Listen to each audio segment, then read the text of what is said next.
I thought I'd never uncover why everyone accused me of touching my daughter until I stopped searching. Me and my daughter were moving into a new neighborhood when I saw my face on a poster.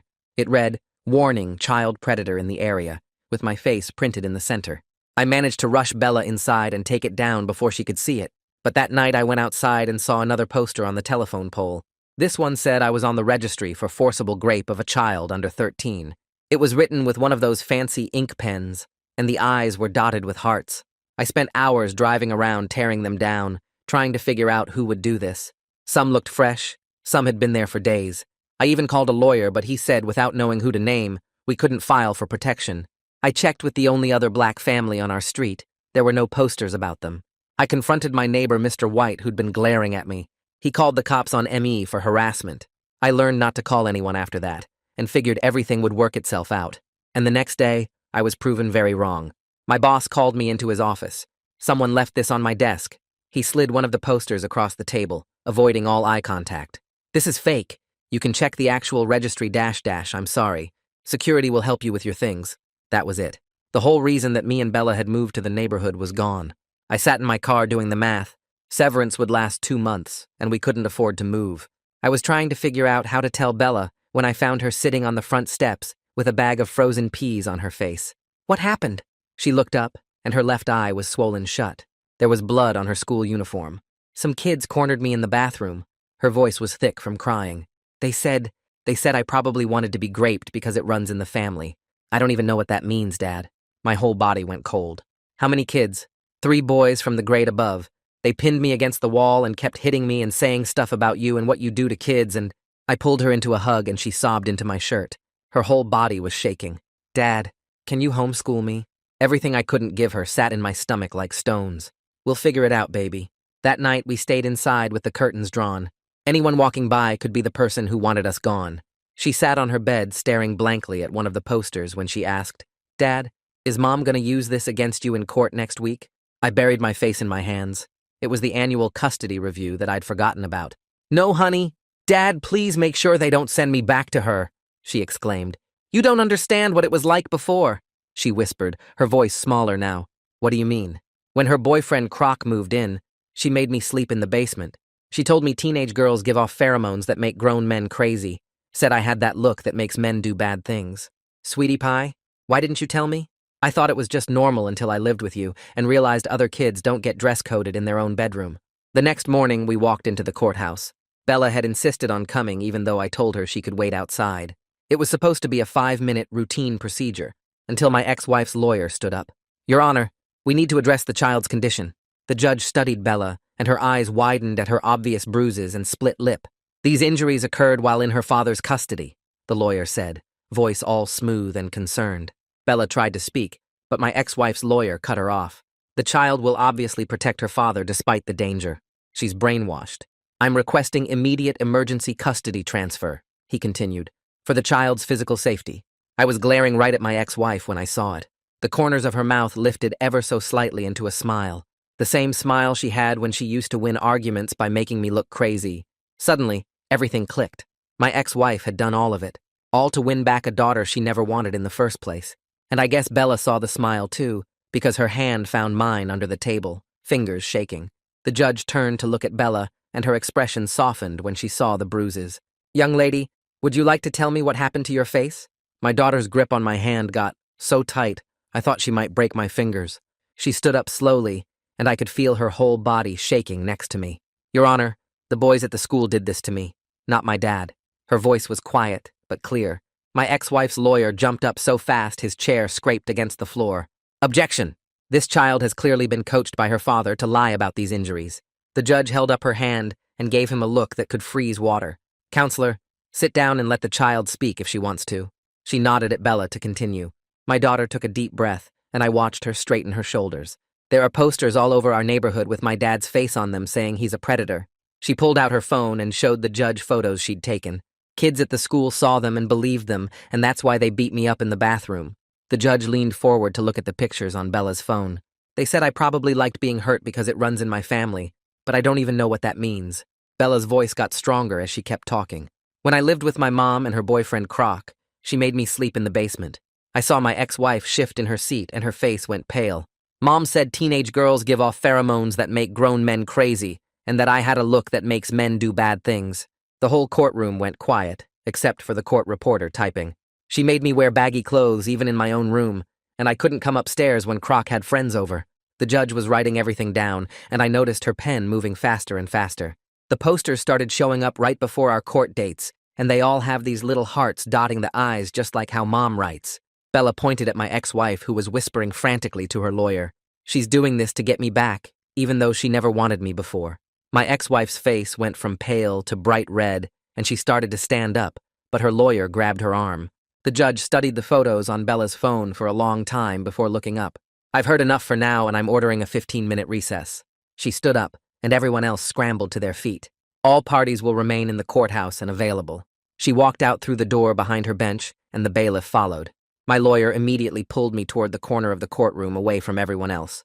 This is going better than I expected because Bella speaking up changes everything. He was talking fast and quiet while watching my ex-wife and her lawyer across the room. The judge can see through this emergency custody grab now that your daughter explained what really happened. I could hear my ex-wife and her lawyer arguing in harsh whispers near the other door. You said we had to stick to the plan. Her voice carried even though she was trying to be quiet. Her lawyer shushed her and pulled her further away, but I could still see them gesturing at each other. The 15 minutes felt like 15 hours, but finally the bailiff called us back to order. The judge came back in, and we all stood until she sat down. I'm ordering an immediate investigation by Child Protective Services that will evaluate both households. She looked directly at my ex-wife when she said this.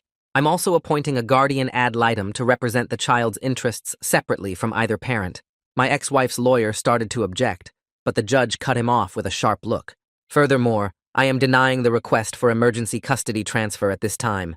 Relief flooded through me so hard I almost fell over. However, I am scheduling another hearing in 2 weeks to review the findings of these investigations. She looked back and forth between me and my ex-wife. I am warning both parties that any harassment or contact outside official channels will be considered contempt of court. Her voice got harder on those last words. Any violation will result in immediate consequences, including possible jail time. My ex-wife opened her mouth like she wanted to say something, but her lawyer put his hand on her arm. This hearing is adjourned. The judge banged her gavel and stood up to leave. We waited until she was gone before gathering our stuff and heading for the door. Bella stayed pressed against my side as we walked through the courthouse hallway. The second we got in my car, she completely fell apart. Her whole body shook with sobs, and she couldn't catch her breath. I pulled her across the center console and held her while she cried into my shirt. You were so brave in there, baby. I rubbed her back while she sobbed harder. I'm so proud of you for speaking up and telling the truth. She cried for 20 minutes straight, before finally calming down enough to put on her seatbelt. We drove home in silence except for her occasional hiccups from crying so hard. That night after Bella went to bed, I heard something outside, and when I looked through the window, I saw someone at our front door. I grabbed my phone and started recording while creeping toward the door, but whoever it was had already left. There was another poster taped to our door, and this one made my stomach drop. It had a photo of Bella's bruised face from earlier with, like father, like daughter, written underneath in that same fancy pen, with hearts dotting the I's. I ripped it down and went straight to the garage to grab my toolbox. I spent the next 3 hours installing security cameras I'd bought months ago but never put up. The whole time I kept checking over my shoulder and jumping at every car that drove by. Around midnight I called my lawyer even though I knew it was too late. He picked up on the third ring sounding tired, but when I told him about the new poster with Bella's photo, he woke up fast. He told me to take pictures of everything and save the poster in a plastic bag for evidence. He said he was already working on getting a restraining order against my ex-wife based on what Bella said in court, but this new poster would help our case. The next morning my phone rang while I was making breakfast, and it was Aaron Dunn, the principal at Bella's school. He said he'd heard about what happened to Bella and wanted to discuss her safety at the school. He was setting up new protocols and asked if we could meet that afternoon. Bella didn't want to go back to the school, but I convinced her to come to the meeting so she could hear what the principal planned to do. We sat in his office while he explained that he'd assigned Bella a safe room she could go to anytime she felt unsafe. He gave her a special orange pass that let her leave any class without asking permission, and showed us the room which had a couch and books and a phone that went straight to his office. He seemed really concerned about what happened and kept apologizing that it happened at his school. 3 days later, I was washing dishes when someone knocked on our door. It was Josephine Watts, the guardian ad litem the judge had appointed. She was younger than I expected, with kind eyes and a soft voice that made Bella relax a little. She spent 2 hours talking with Bella alone in her room while I waited in the kitchen trying not to pace. I could hear their voices, but not what they were saying, and every few minutes I'd hear Bella laugh, which made me feel better. After they talked, Josephine came out and asked to see the rest of our house. She took photos of Bella's room and the kitchen and living room, and even looked in our fridge and pantry. She checked that Bella had clean clothes and school supplies and a working computer for homework. She seemed happy with what she saw and told me she'd be visiting Bella's mother's house next. She couldn't tell me what she and Bella talked about, but she said Bella was very mature for her age. A few days after that, my lawyer called to say he was hiring a private investigator named Seth Kramer to figure out who was putting up the posters. Seth used to be a cop and knew how to track down evidence like where the paper came from and who bought those fancy pens. He came to our house to look at the posters I'd saved and took pictures of the handwriting. He said the pens looked expensive and there were only a few stores in town that sold them. About a week later, Seth called with news. He'd tracked down the art store downtown that sold those exact pens and got their security footage from the day before the first posters appeared. The footage showed a woman who looked exactly like my ex-wife buying 3 of those pens. He also found footage from a gas station camera near our neighborhood showing her car at 2 a.m., the same night we found the first batch of posters. Meanwhile, I was trying to find a new job, but it wasn't going well. I had 3 interviews that all started great until they Googled my name. The first interviewer's face changed the second he looked at his computer screen, and he wrapped up the interview in 2 minutes. The second one at least tried to be polite, but I could tell she'd already decided not to hire me. The third guy straight up asked me about the registry claims, and when I explained they were fake, he said he couldn't take the risk. Even though I wasn't on any actual registry, the posters had done their damage online. People had taken pictures and posted them on neighborhood Facebook groups and local forums. When you searched my name, the first results were all about me being a predator, even though none of it was true. Bella started seeing a therapist named Layla Vasquez, who worked with kids who'd been through trauma. The first session was really hard and Bella came out with red eyes from crying. But she said it felt good to talk to someone who wasn't involved in everything. Layla had this calm way of talking that made you want to tell her things, and Bella actually looked forward to going back the next week. She said Layla was teaching her ways to deal with the anxiety and anger she felt about everything that was happening. Requested Reds is on Spotify now. Check out link in the description or comments. 2 days later, Josephine called while I was making breakfast, and her voice sounded different, more serious than before. She said she'd just come from visiting my ex-wife's house, and while she couldn't share specific details due to confidentiality rules, she had significant concerns about what she'd observed there. She kept pausing like she wanted to say more but couldn't, and finally just said she'd be filing her report with the court immediately, and that I should make sure Bella continued feeling safe at our home. I thanked her and hung up, my hands shaking a little as I poured cereal for Bella, who was getting ready for school upstairs. That same afternoon, Seth called with news that made my stomach drop. He'd been going through security footage from different businesses near our neighborhood and found something at the gas station on the corner. The camera showed my ex-wife's car parked there at 2:14 a.m. on the exact night we found the first batch of posters. He had clear footage of her getting out with a stack of papers and walking toward our neighborhood before the camera angle cut off. He emailed me the video file and said he was adding it to the evidence folder he was building for my lawyer. The next morning, Principal Dunn called to let me know they'd identified the 3 boys who attacked Bella in the bathroom. All 3 were being suspended for 2 weeks, and their parents had been called in for meetings. But then he sighed and said the boys' parents were trying to blame Bella, claiming she must have started it by spreading lies about her dad being a predator. One parent even threatened to sue the school for suspending her son without proof of who threw the first punch. I could hear the frustration in his voice when he said the school was standing by their decision, but wanted me to know what was being said. Later that week, I got an unexpected call from Matthew Olson, who said he was the HOA board president for our neighborhood. He explained that he'd been getting complaints about the posters for weeks and had started documenting when and where they appeared with photos and timestamps. He'd noticed they always showed up late at night or early morning and offered to provide a formal statement about the pattern he'd observed. He also mentioned that several neighbors had come forward saying they'd seen a woman putting them up but hadn't gotten a good look at her face in the dark. I gave him my lawyer's contact information, and he promised to send everything he had documented. Things stayed quiet for about a week, until my phone rang at 11 p.m. on a Tuesday. It was my ex-wife screaming, so loud I had to hold the phone away from my ear. She was yelling that I was turning Bella against her and poisoning her mind, and that she knew I was behind whatever lies Bella had told the Guardian. I fumbled to start recording the call on Bella's old phone while she kept screaming threats about how she'd make sure I never saw Bella again and how everyone would know what kind of person I really was. She went on for almost 5 minutes before hanging up, and I immediately forwarded the recording to my lawyer. He called me back within an hour, even though it was past midnight, and said this was a clear violation of the judge's no-contact order. He filed the contempt charges first thing the next morning, and by noon, we had an emergency hearing scheduled for that Friday. The judge listened to the recording with a stone face, and then told my ex-wife that any further contact would result in immediate jail time, no warnings, no second chances. My ex-wife's lawyer looked ready to quit right there in the courtroom. A few days later, I was at work when the school called saying Bella was in the nurse's office having a panic attack. Someone had put one of the posters inside her locker, and she'd found it when she went to get her lunch. She couldn't stop crying and shaking, and they'd had to call the counselor to help calm her down. Principal Dunn reviewed all the security footage, but the cameras didn't cover that hallway, and they couldn't figure out who did it. He increased security patrols near Bella's locker, but we all knew that wouldn't really solve anything. Meanwhile, Seth had been digging into my ex-wife's online activity and found something interesting.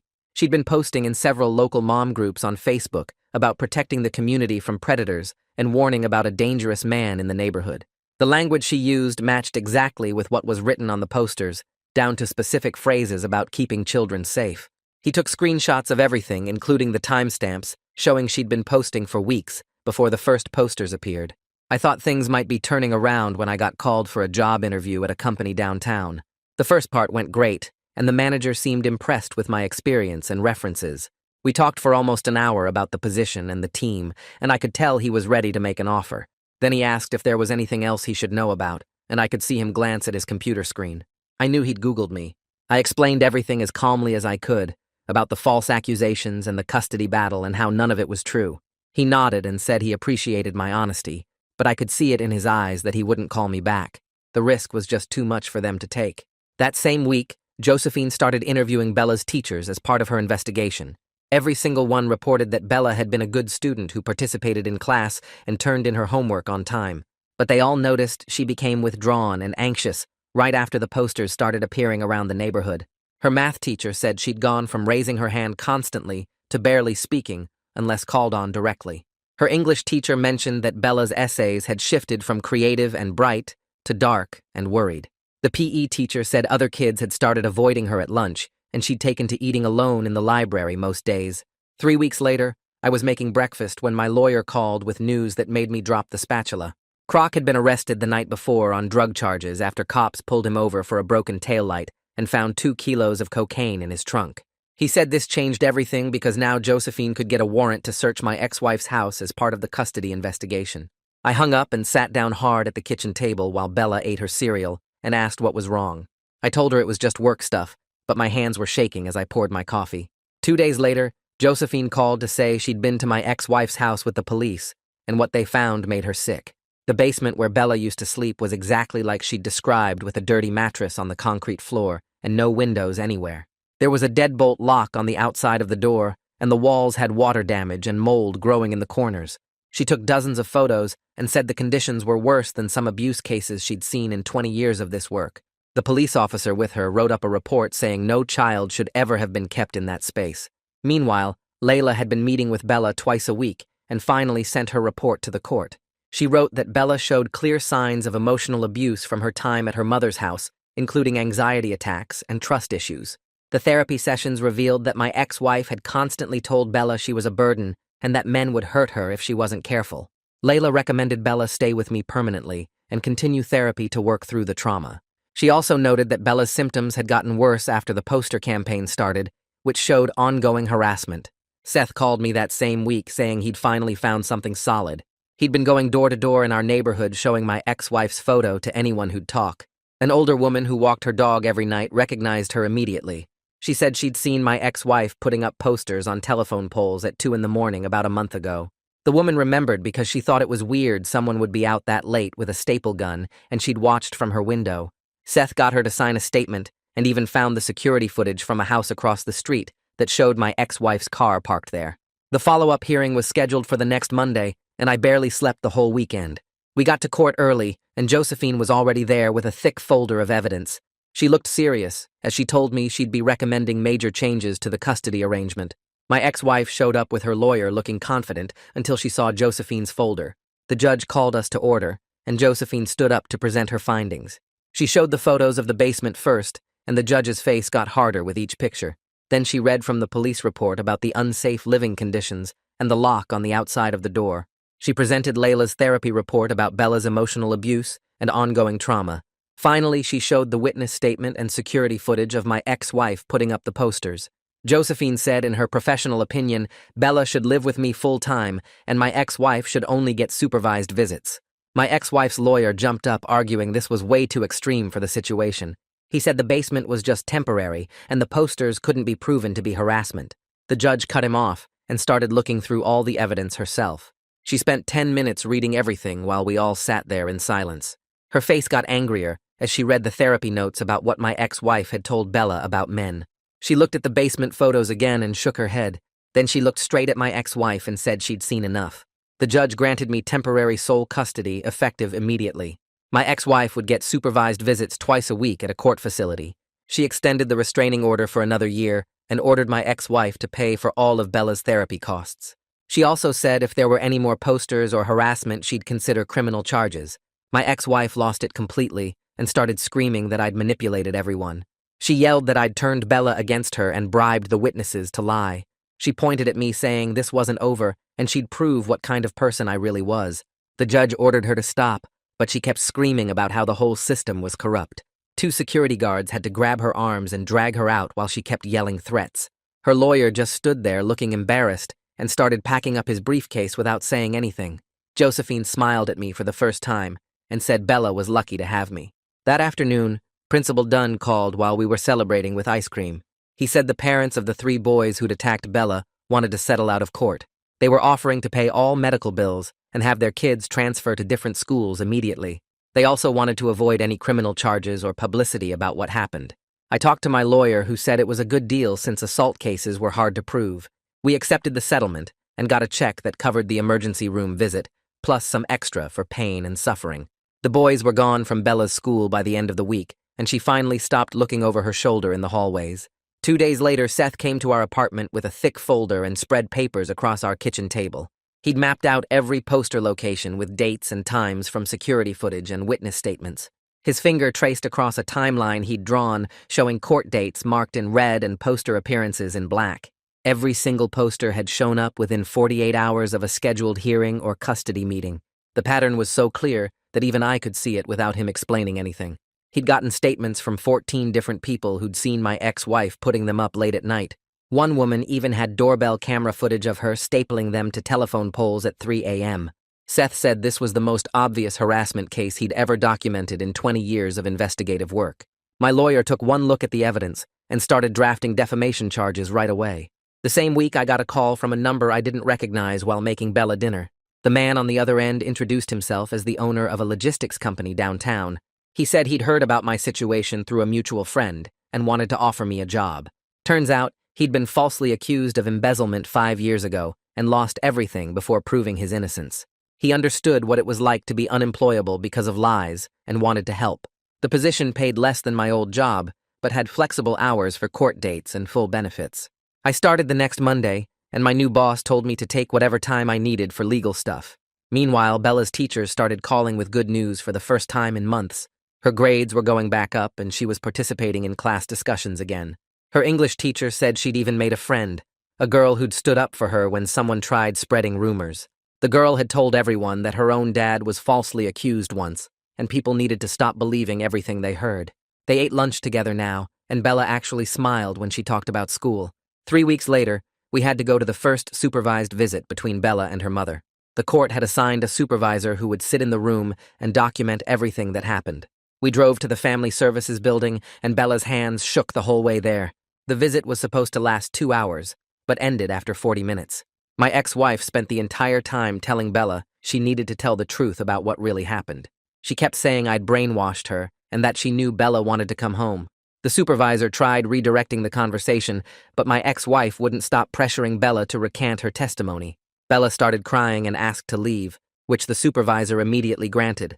The supervisor wrote a detailed report about how my ex-wife had violated the visit guidelines by discussing the case. She recommended reducing visit frequency and increasing supervision levels for any future contact. My lawyer used this report when he filed the defamation lawsuit the next week. With Seth's evidence and the supervisor's documentation, He said we had one of the strongest cases he'd ever seen. The lawsuit asked for damages covering my lost wages, emotional distress, and Bella's therapy costs.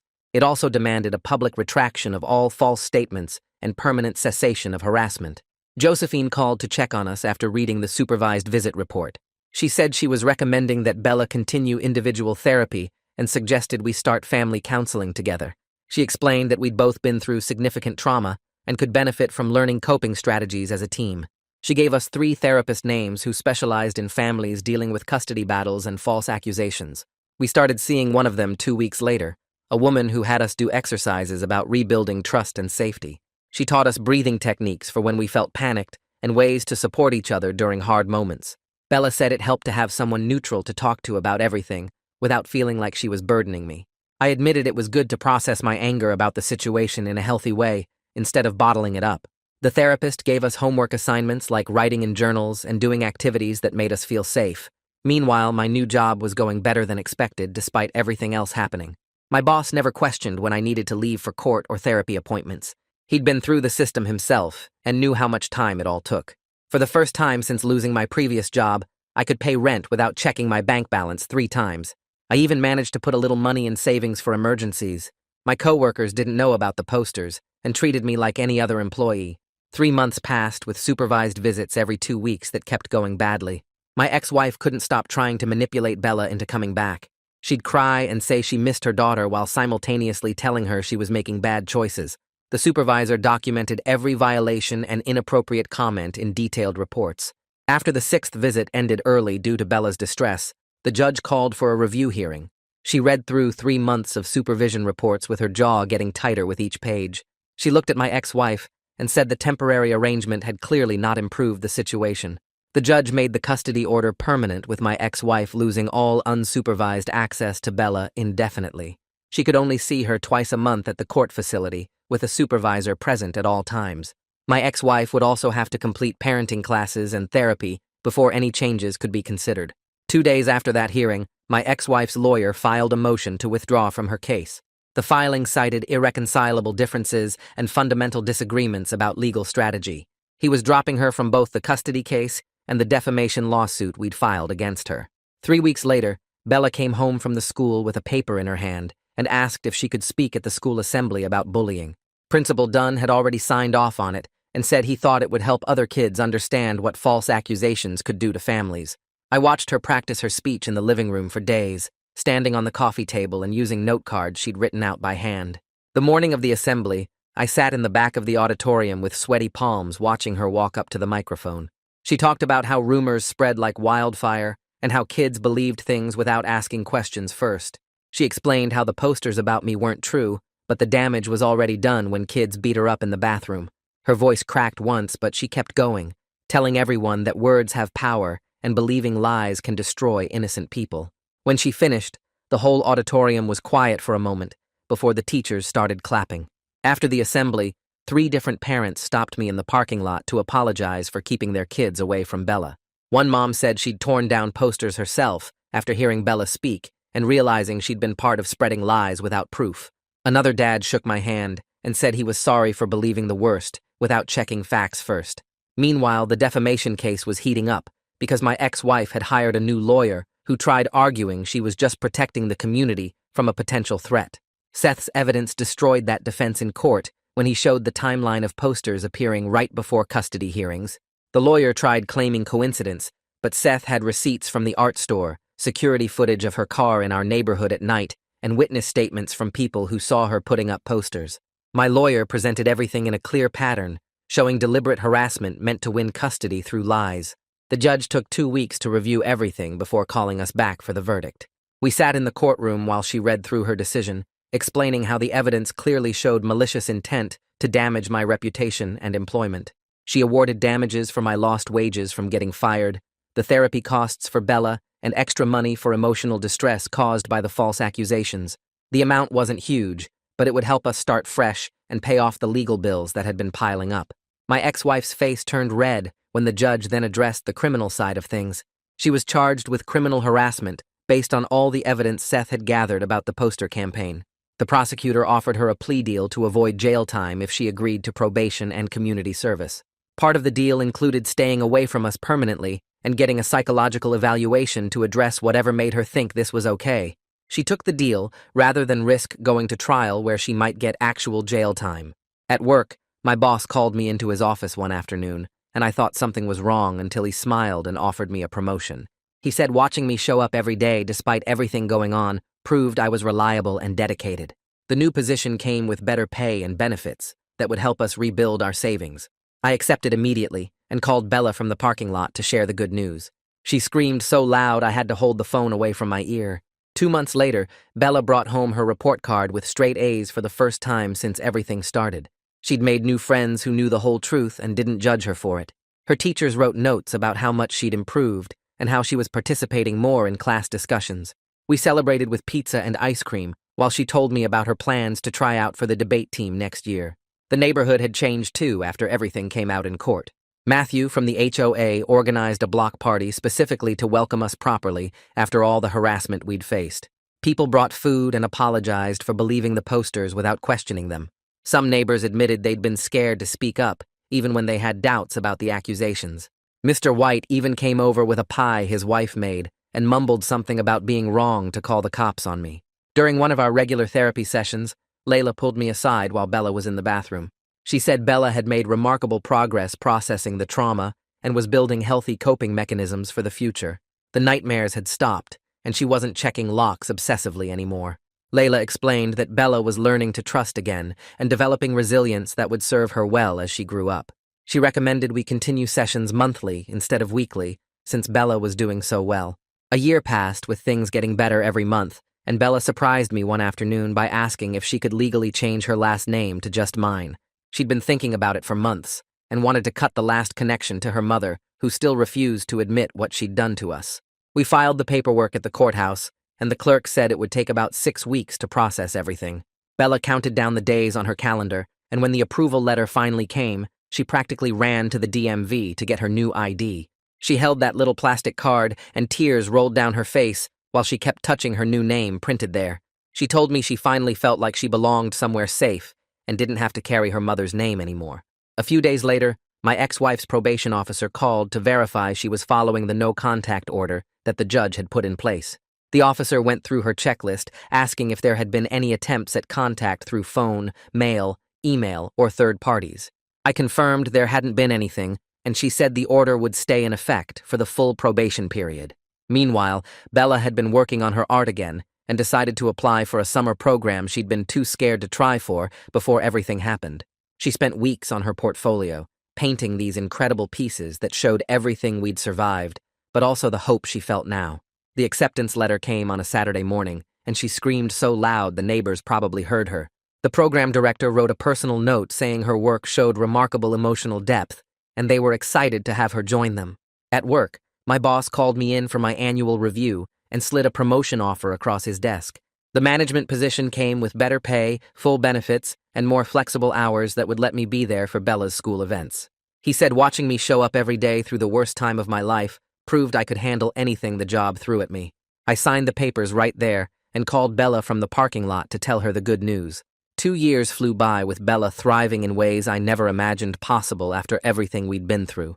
Her high school graduation day arrived, and she'd been chosen to give a speech as one of the honor students. She stood at that podium in her cap and gown, looking so grown up, and thanked her teachers for their support. Then she looked right at me in the audience and said she wanted to thank her dad for never giving up on her when the whole world tried to tear them apart.